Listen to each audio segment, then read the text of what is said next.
L'erreur que j'ai fait quand j'étais au téléphone avec des prospects, qui étaient intéressés par mes services, pour moi, c'est la plus grosse erreur qui va tout faire pour plomber ton entretien de vente. Même si au final, tu ne vends pas, je suis au téléphone. Tu as pris un entretien pour en savoir plus. Donc, je vais t'expliquer comment ça va se passer l'entretien. Sur 20, il n'y en aura que un qui pourra le faire et avoir la patience. Il y en a beaucoup, ils vont croire savoir. Il n'est pas venu pour rien. Il n'a pas réservé un appel pour rien. Il n'a pas bloqué son agenda pour perdre du temps. À part si tu as passé du bon temps et à bien discuter avec un client parce qu'il était sympa. Mais il y a une réalité quand tu es père de famille, quand tu es mère de famille, quand tu as des charges, il y a une réalité qui est là. Tu mets le cadre, tu vois, comment ça va se dérouler. Est-ce que tu es d'accord? Ok, je suis d'accord.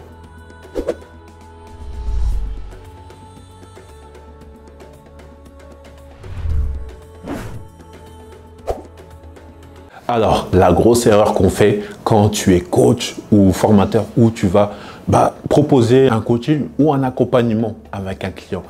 Et je vais te parler au moment où tu fais ton closing, où tu fais les ventes. C'est ça qu'on va parler. Donc aujourd'hui, bienvenue dans la chaîne de Rafik Mentor. Donc, j'aide les personnes à développer la compétence la plus importante de leur vie, c'est d'apprendre à vendre. Donc, j'ai une présentation qui va te permettre de te présenter un peu plus la formation que je propose, qui va te permettre de savoir vendre et surtout de savoir mettre quelque chose dans ton frigo tous les jours et de pouvoir payer ton loyer. Donc, si tu ne sais pas vendre, fais tout. Apprends à vendre chez moi ou chez quelqu'un d'autre. Fais comme tu veux, mais apprends à vendre.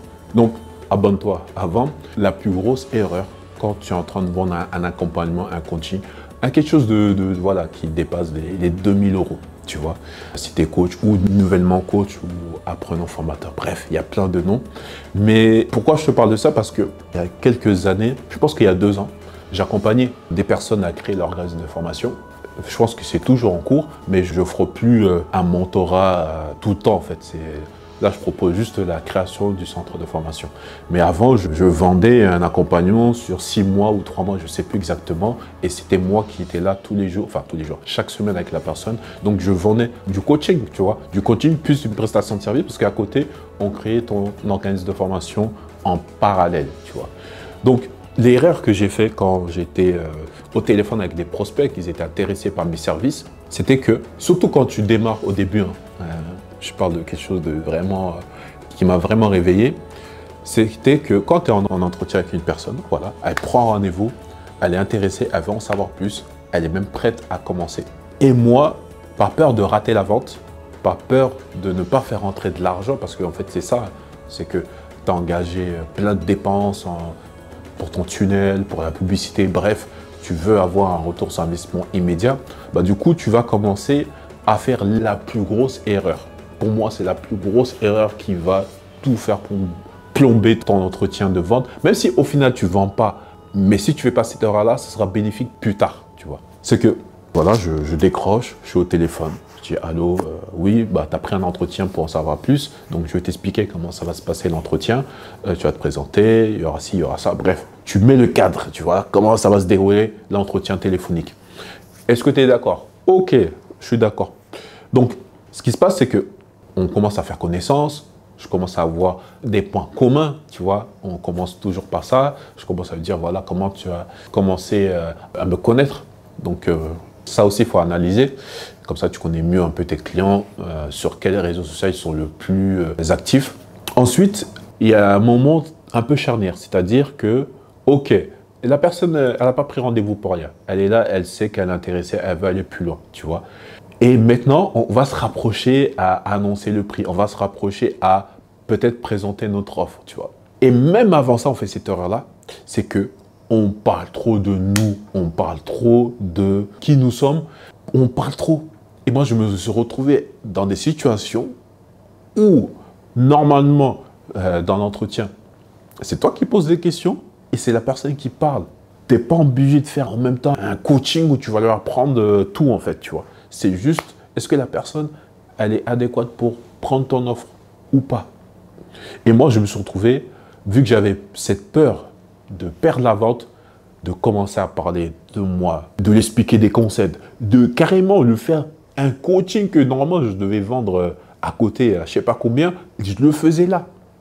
Donc la personne, elle avait, on va dire, toutes les informations.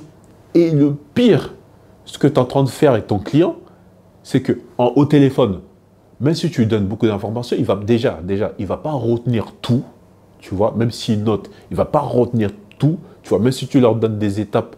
Entre les étapes, il y a des petites subtilités, mais toi, tu le vois qu'en coaching, quand tu accompagnes les gens, tu pourras aller dans les détails. Ce que je veux te dire, la chose que tu crées chez ce futur client, ce potentiel client, c'est qu'il croit savoir. Il croit savoir. C'est ça le pire. C'est pas, il sait pas. Quand il sait pas, tu te tais, t'achètes, on te donne le savoir. Mais là, il croit savoir. C'est-à-dire, à la fin, tous les arguments que tu vas lui dire, il va te trouver des excuses, tout ça, juste pour pas prendre, parce que vu qu'il a tout noté, et il va se dire, ouais, c'est bon, je peux aller faire tout seul. En fait, non, il ne pourra pas faire tout seul, la réalité.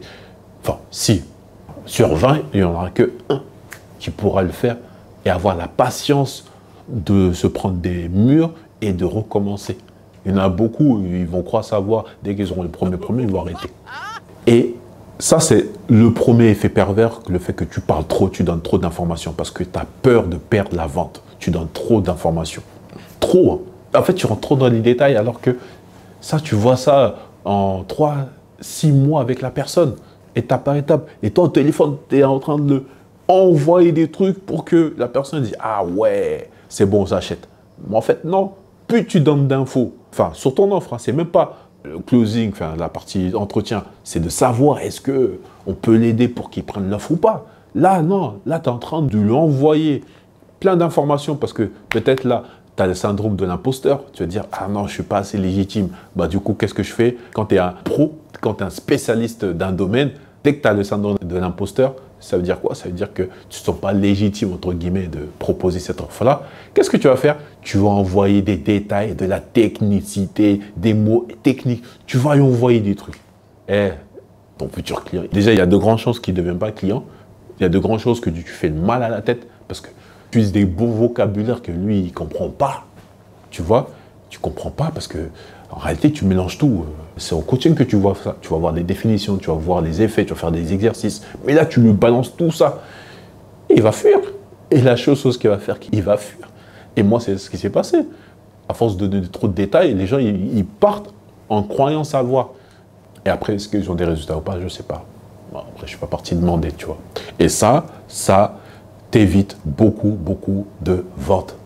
Effectivement, tu auras appris à poser les bonnes questions. Mais des fois, il y a des peurs qui font que tu oublies tous ces concepts-là et bam, tu tombes dans le syndrome de l'expert. Voici ce que vous attend si tu es coach, toi, ou formateur, tu veux vendre tes propres prestations, soit une formation, soit un accompagnement, c'est de ne pas tomber dans le syndrome de l'expert. Qu'est-ce que c'est que le syndrome de l'expert? Le syndrome de l'expert, c'est un peu comme l'imposteur, tu vois, mais avec les experts, c'est-à-dire qu'ils vont montrer aux gens qu'ils savent, qu'ils sont experts dans le truc. Ils connaissent tous les vocabulaires compliqués et quand toi, tu ne connais pas ce vocabulaire compliqué, directement, ils se sont supérieurs à toi parce que c'est une forme d'ego. Tu lui as montré que tu en savais plus que lui. Et ton client, il n'a pas besoin de ça. Ton client, il a besoin qu'on aille simplement à l'essentiel. Est-ce que lors de cet entretien, tu vas m'aider à prendre les bonnes décisions? Il n'est pas venu pour rien, il n'a pas réservé un appel pour rien, il n'a pas bloqué son agenda pour perdre du temps. En tout cas, la majeure partie des gens, ils n'ont pas pris leur temps pour perdre du temps avec vous au téléphone. C'est qu'ils sont vraiment intéressés. Donc, tu ne dois pas parler beaucoup. Tu dois fermer ta bouche, même si tu détectes des trucs que toi, tu vois en coaching, que là, il t'envoie ça, tu dis « Ah !» Tu es en train de crier, non, c'est pas comme ça. Tu fermes ta bouche, tu dis rien, tu prends note. C'est tout. Tu prends note et tu parles pas. Ne fais pas ton propre coaching pendant l'entretien et tu parles plus que lui. Non, tu dois fermer ta bouche et ne pas rentrer dans le syndrome de l'expert et d'écouter ton client et poser des questions. Lui, il doit parler 80%, toi, tu dois parler 20%. Tu vois. Et si tu parles beaucoup, bah, fais en sorte qu'il parle 90% et toi, tu parles que 10%. Fais cet effort-là. Parce que sinon, tu vas perdre beaucoup de ventes et tu vas perdre ton temps. Et comme ça, en plus, le pire, c'est ça. C'est que tu vas faire 1h30, 2 heures d'entretien. Ça va vite, hein. Dès que tu veux commencer à déballer, montrer que tu connais et que tu commences à coacher en même temps et après tu perds le fil, vous parlez. Après, tu te perds, en fait. Là, c'est la plus grosse erreur parce que tu vas faire 2 heures au téléphone avec la personne. Au final, elle va croire savoir, donc du coup, elle va pas acheter ton truc, elle va faire elle tout seule. Elle va dire, c'est bon, il m'a donné trop d'informations, je peux le faire. Alors que tu sais qu'il n'y a qu'une seule personne sur 20 qui va réussir. Donc les 19 autres, ils vont pas réussir. Tu vois ce que je veux dire?